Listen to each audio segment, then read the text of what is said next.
Assalamualaikum warahmatullahi wabarakatuh. Shalom, Salve, Om Swastiastu, Namo Buddhaya, Salam Kebajikan.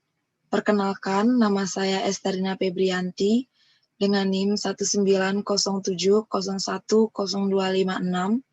Pada mata kuliah Analisis Kesehatan Lingkungan kali ini, saya akan mempresentasikan mengenai kualitas lingkungan sosial dan budaya. Sebelum kita masuk dalam kualitas lingkungan sosial dan budaya, kita perlu tahu apa yang dimaksud dengan lingkungan sosial. Lingkungan sosial adalah semua orang atau manusia lain yang mempengaruhi hidup kita. Pengaruhnya baik secara langsung dan tidak langsung. Pengaruh langsungnya bisa dari orang-orang yang ada di sekeliling kita, dan pengaruh tidak langsungnya bisa melalui media massa yang setiap harinya kita gunakan. Selanjutnya adalah pengelolaan lingkungan sosial. Apa yang dimaksud dengan pengelolaan lingkungan sosial? Pengelolaan lingkungan sosial adalah upaya yang dilakukan untuk sebuah perencanaan yang akan menghasilkan pelaksanaan serta akan menimbulkan pengendalian atau pengawasan untuk kegiatan yang dilakukan, serta evaluasi yang bersifat komunikatif dengan mempertimbangkan ketahanan sosial, keadaan ekosistem, tata ruang, kualitas sosial setempat, sumber daya sosial yang dimaksud dengan potensi dan keterbatasan, dan kesesuaian dengan asas, tujuan, dan sasaran pengelolaan lingkungan hidup.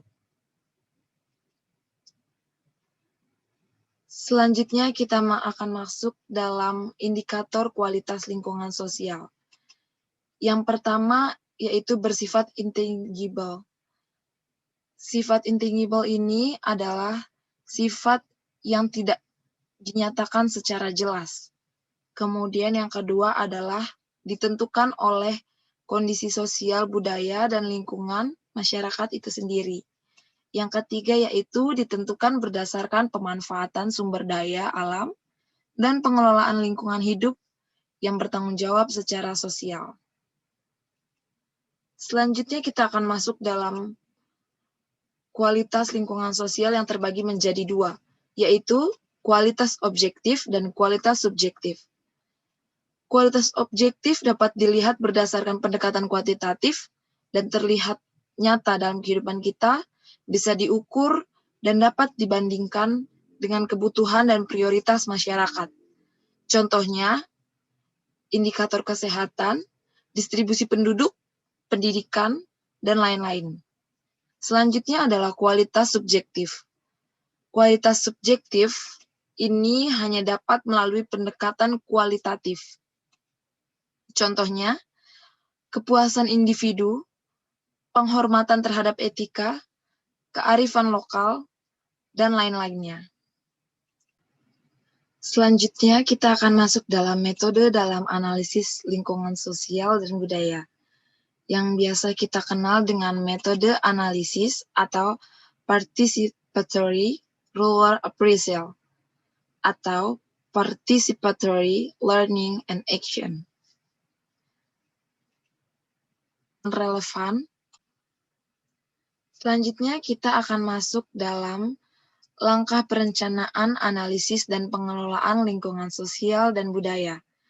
Yang pertama ada mengidentifikasi. Mengidentifikasi di sini dengan maksud mengidentifikasi masalah-masalah yang terjadi dalam kelompok sosial tertentu.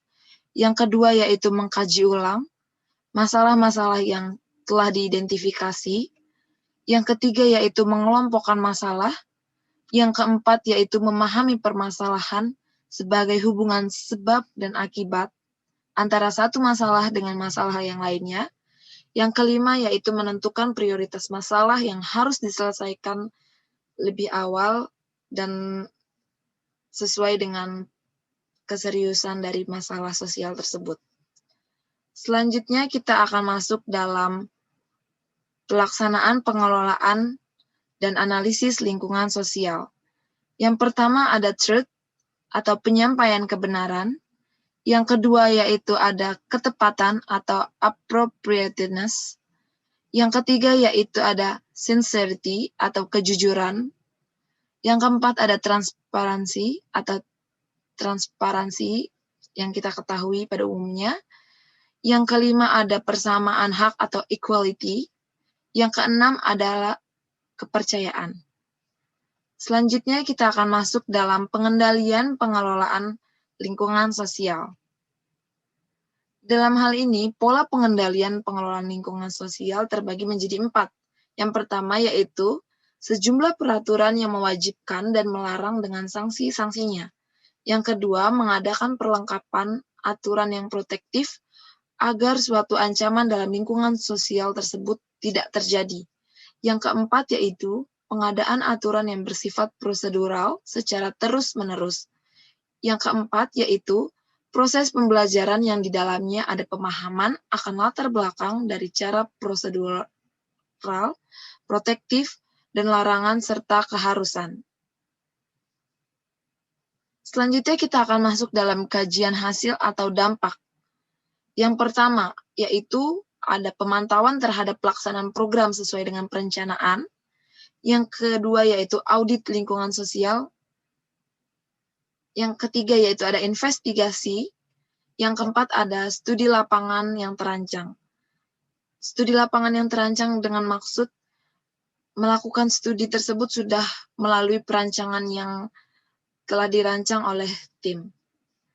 Selanjutnya kita akan masuk dalam pengertian lingkungan budaya. Lingkungan budaya adalah segala kondisi baik berupa materi maupun non-materi yang dihasilkan manusia melalui aktivitas dan kreativitasnya. Lingkungan budaya dapat berupa bangunan, peralatan, pakaian, senjata, dan juga termasuk non-materi seperti tata nilai, norma, adat istiadat, kesenian, dan sistem politik. Standar kualitas lingkungan budaya dikatakan baik jika lingkungan tersebut dapat memberikan rasa aman dan sejahtera bagi semua anggota masyarakatnya dalam menjalankan dan mengembangkan sistem budayanya. Selanjutnya, hal lain yang tidak kalah penting untuk diketahui dalam memahami kualitas lingkungan budaya adalah daya dukung lingkungan atau carrying capacity. Daya dukung lingkungan adalah ukuran kemampuan suatu lingkungan mendukung sejumlah kumpulan atau populasi sejenis makhluk hidup tertentu untuk dapat hidup dalam suatu lingkungan tertentu. Lingkungan tersebut dapat berupa sebidang lahan, wilayah tertentu, atau ekosistem tertentu. Misalnya ada lahan pertanian, sawah, perkebunan, hutan, rawa, sungai, danau, pantai, desa, kota, permukiman, dan kawasan perindustrian.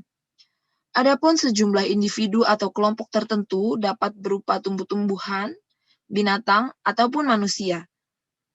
Jika membahas mengenai individu atau kelompok manusia, maka yang dimaksud daya dukung lingkungan di sini adalah ukuran kemampuan suatu lingkungan mendukung sejumlah individu atau kelompok manusia untuk dapat hidup dengan wajar dalam lingkungan tersebut.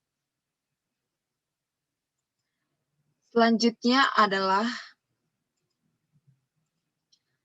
lingkungan yang ada di sekitar manusia sangatlah beragam. Begitu pula dengan daya dukung lingkungannya. Pada lingkungan yang berbeda, maka akan memiliki daya dukung yang berbeda pula. Daya dukung lingkungan tidak mutlak, tetapi berkembang sesuai faktor atau sumber daya yang mempengaruhi antara lain faktor geografi dan faktor sosial budaya. Faktor geografi dan faktor sosial budaya yang dimaksud antara lain yang pertama yaitu faktor geografi. Contohnya seperti iklim, kesuburan tanah, dan erosi. Yang kedua yaitu faktor sosial budaya seperti ilmu pengetahuan dan teknologi. Selanjutnya kita masuk dalam daya dukung lingkungan sangat berkaitan erat dengan kepadatan atau densitas suatu populasi atau jumlah makhluk hidup yang terdapat dalam suatu lingkungan tertentu. Dengan mengetahui daya dukung atau kemampuan lingkungan dalam mendukung populasi di atasnya, dapat dihitung kemampuan tertinggi atau maksimal lingkungan tersebut. Berapakah yang dapat didukung oleh lingkungan yang bersangkutan agar sejumlah makhluk hidup atau populasi dapat hidup dengan wajar. Demikianlah presentasi yang dapat saya sampaikan. Lebih kurangnya saya mohon maaf. Terima kasih telah menyaksikan. Dan jangan lupa tinggalkan komentar. Dan bagi yang ingin bertanya, silakan menuliskannya dalam kolom komentar. Terima kasih.